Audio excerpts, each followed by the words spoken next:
ay acteurs politiques ñu nar a waxtaanee justement actualité bi gënoon fës ci semaine bi et puis ñu nar ci ànd ak suñu ay chroniqueurs mais tey daañu ci wéet parce que Serigne Saliou malheureusement dafa am décès donc ñu ngi koy jaale bu baax a baax donc di ko xamal rek ne que wéetal nañu tey ñun waa plateau bi. Alors nous sommes avec Maître Abdinar Ndiaye, leader de la rencontre des patriotes du Sénégal RPS Sénégal ñu ngi lay nuyu Maître am mbégte jàkkaarloo ak yow. salaamaaleykum Néné maa ngi lay delloo ab nuyoo di rafetlu invitation bi. di jaar ci nuyoo boobu di nuyu bépp Sénégalais moo xam góor la wala jigéen mag wala ndaw di ñaan yàlla suñu borom mi xam ne dara tawu ko mu defal nu fan nu gudd lool gu ànd ak wér ak xéewal te musal ci lépp lu mën a gàllankoor. di nuyu kilifa diine yi ak kilifa aada yi di ñaan yàlla def jàmm ci réew mi. jërëjëf. Amin am na solo alors débat bi ñu nar ko sekk nga war ko sekk ak kii di Khafor Touré amaana mu ngi ci yoon bi di ñëw peut-être embouteillage yee ko téye mais nous sommes également ak Jules Diatta mu bokk ci cellule communication bu gëm sa bopp ñu ngi lay nuyu dalal ak jàmm si plateau. maa ngi lay jaajëfal bu baax Néné Aïcha di nuyu aussi maître Fally di nuyu mbokk Sénégal yëpp aussi di massawu suñu chroniqueur Serigne Saliou. ci tiis bi ka daal di nuyu nag sama waa dëkk waa Jembereng toujours comme d'habitude waa Jembereng maa ngi leen nuyu bu baax ñu ngi may encouragé bu baax di ma jàppale sama yaay booy tamit toujours maa ngi koy nuyu mi ngi toog noonu ci télé bi di ma seetaan waaw. am na solo waaw di jaajëfal nag sama gaañ yi. ñi nekk ci pôle parrainage. groupe bi ñoom Guèye l'original ak toute l'équipe de parrainage maa ngi leen di jaajëfal ci liggéey bu am dayoo bu ñu nekk di def nii. di jaajëfal sama président instant yi mi ngi ci terrain bi vraiment boo sa première sortie après aussi dëj bi mu jóge noonu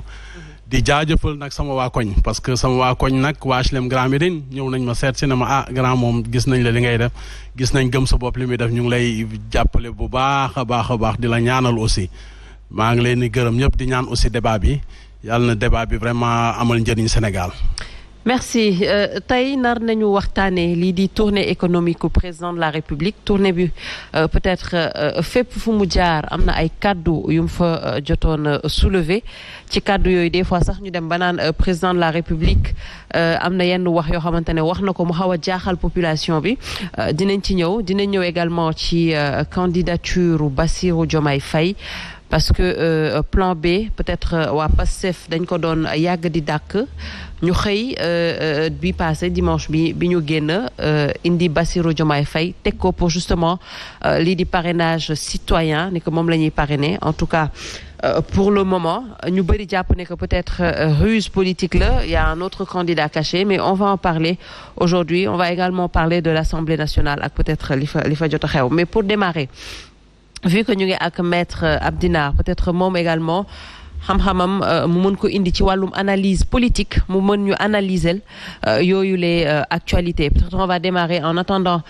kii di Khafor di ñëw ñu démarrer par le plan B de Pastef alors lan la ñu mën a jàpp déjà ci candidature boobile muy bu Bassirou Diomaye Faye maa ngi koy wax tout à l'heure bi ñu waxee le nom de Bassirou Diomaye Faye peut-être am na ñoo xamante ne mënuñu woon comprendre parce que il s'est trouvé que mu ngi prison et je pense que dañoo waxoon ne que dafa am jonction par rapport ak ces dossiers ak yu kii di Ousmane Sonko lan lañ mën a jàpp ci candidature boobule maître. jërëjëf soxna Néné maa ngi jégalu tuuti ndax sama mbokk mi di Jules Diatta dama ko miimul xam ma ko. njortuma woon ni aussi ci débat bi la bokk moo tax. waaye maa ngi koy delloo ab nuyoo. jërëjëf sant aussi ci ni mu waxee. di nuyu également sunu co-débatteur bi soog agsi di sunu mag di Abdou Khafor Touré. di ko dalal ak jàmm. di ñaan yàlla def waxtaan wi xam ne moom la ñu ubbi. mu nekk luy jariñ Sénégal yi ndax xam nga soxna ne boo umpale woon ni waxtaan ñett rek la moo la fi dañuy wax ni waxtaan naanuk lem la mëkkub doom ak wanne xel loolu nag liñ ci jublu mooy waxtaan wi ni tuddee ni mooy naanuk lem mooy waxtaan woo xam ne ni kenn ku ko diglu man caa jariñu yal na suñu waxtaan wi dëppoo ak lu ni mel yeneen xeetu waxtaan yi nag mooy waxtaan woo xam ne nii mëkkub doom la mooy di wax mboosóor mooy loo xam ne ku ko dégg du ca jariñu waaye beneen xeetu waxtaan yi mooy waxtaan woo xam ne nii maanaam moom la ñuy wax wan ni xal xam ni du nekk lu dul wax ju ñaaw ak jëme ko ci sa nawle te yellul ci benn anam donc boobu ñu ngi ci muslu yàlla suñu borom di ñaan bii ñu tàmbalee muy waxtaan wi xam ni dina jariñ ñun ñiy wax ak ñiy déglu bu ko defee dina yokk kenn ku ne xam-xam wax nga sànq ni maanaam kii du Bassirou Diomaye Faye candidature nan lañ ko gisee ak candidature boobu maanaam est-ce que le fait que mu nekk ci prison dafay am lum ci maanaam yàq wala est-ce que le fait ñu maanaam dugal ko ci benn procédure criminelle ndax loolu dafa bokk ci li xam ni mën naa entacher sa candidature waaye xam nga candidature maanaam kii di Bassirou Diomaye Faye ne li ñu ciy jàng rek mooy xam Ousmane Sonko mooy kan le fait que mu désigné ko maam comme un des candidats de sa formation politique dafay démontrer que ni kii di Ousmane Sonko njàccaar la ci wàllu politique moom lay xale yi di wooyee borom ñaari leer ya ca camp pénal ñu ngi koy nuyu di ko ñaanal yàlla suñu borom mu teggi ko nattu bi xam ni moo tegu ci kawam Bassirou Diomaye Faye candidature am wóorta bett kenn parce que fii ci Sénégal kenn ku ne ci ñun bépp citoyen boo xam ne amul benn interdiction sañ ngaa candidater waaye boo xoolee candidature kii di Bassirou Diomaye Faye comme ni ma la ko waxee dafa bokk ci maanaam stratégie bu politique bu kii di Ousmane Sonko parce que bul fàtte parti bi ñuy wax Pastef maanaam dafa nekk loo xam ne nii ay maanaam dafa am maanaam projet la c'est pas nit ñi ni ñu ko jàppee comme parti politique en réalité c'est un état d'esprit boo xam ne nii li ko sous-tendre un projet politique la bu nee projet nag maanaam du doomu aadama moo ci am solo li ci am solo mooy maanaam ñi ci bokk ñëpp kenn ku ne mën na koo porter Ousmane Sonko noonu la gisee maanaam formation politique bi xam ni moom la ngànk kii di Bassirou Diomaye Faye booy poser la candidature naan est-ce que candidature wér na wérul ci wàllu yoon da ngay dem ci les dispositions de l'article L57 du code électoral les dispositions de l'article L57 du code électoral du Sénégal dafa wax ju leer nañ ci naka la ñuy demee maanaam ci ay élections présidentielles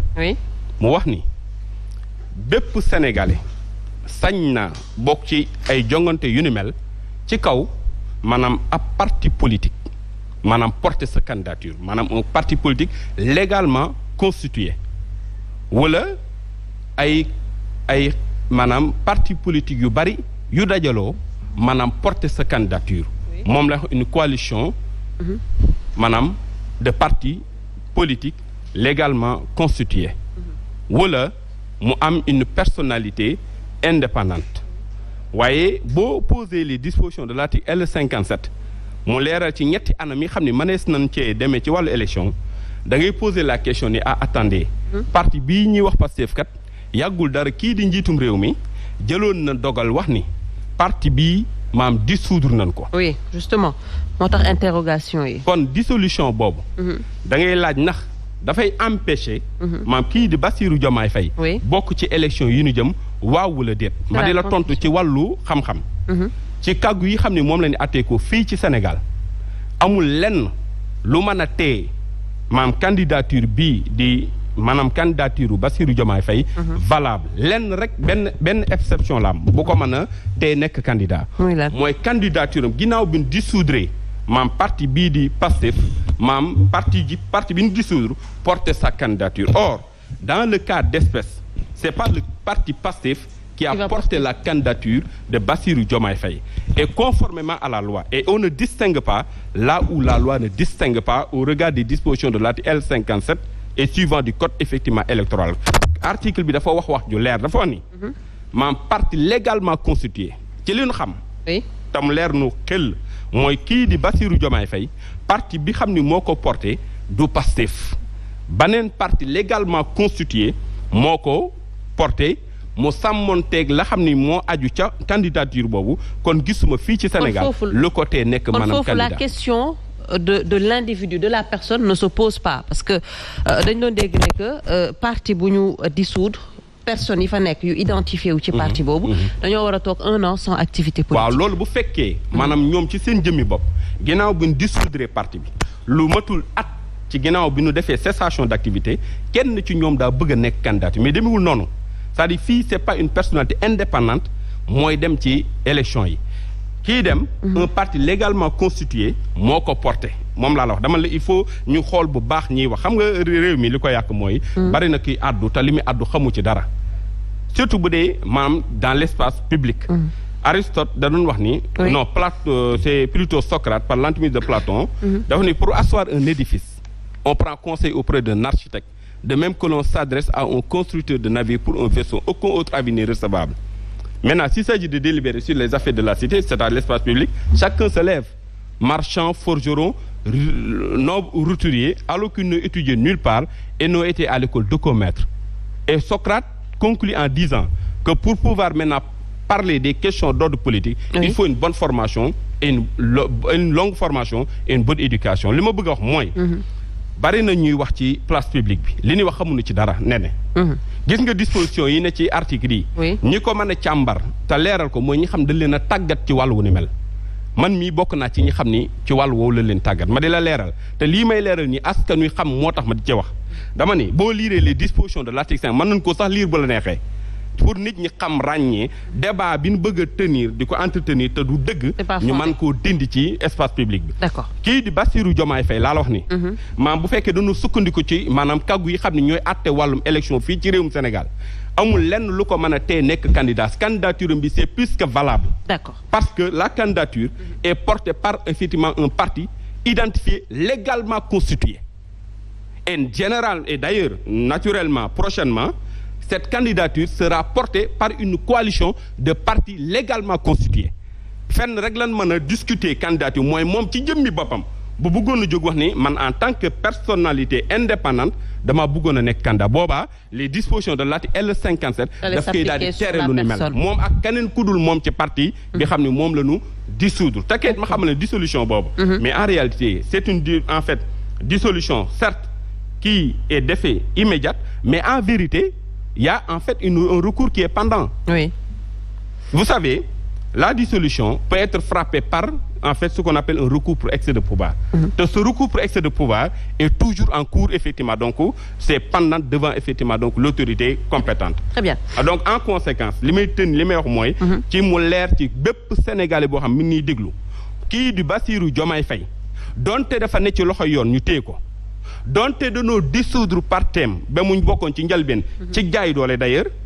maanaam amul lu ko mën a tee nekk candidat fii ci réewum Sénégal te loolu day waree xarañteefug Ousmane Sonko ci wàllu politique xam nga Ousmane Sonko c'est un homme politique avisé doté de réelles capacités manœuvrières et qui connaît profondément en fait donc le paysage politique sénégalais. Très bien, et on va y revenir par rapport à Ruse yooyu parce que il est même dit que Bassirou Diomaye n'est pas en tant que tel le candidat qu'il y a un autre candidat caché derrière mais on va y revenir. Khafor ñu ngi lay nuyu ñu naroon waxtaanee maa ngi koy wax tout à l'heure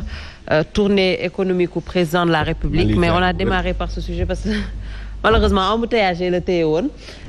di la jaajëfal d'avoir répondu à notre invitation bëggoon naa ñu taxaw nag mais on va y revenir ci président de la République li mu wax ne bilan am bu fekkee ne que bilan rek kenn gënu ko bilan fii ci Sénégal par rapport ak président yi fi jot a jàll mais il ne comprend pas pourquoi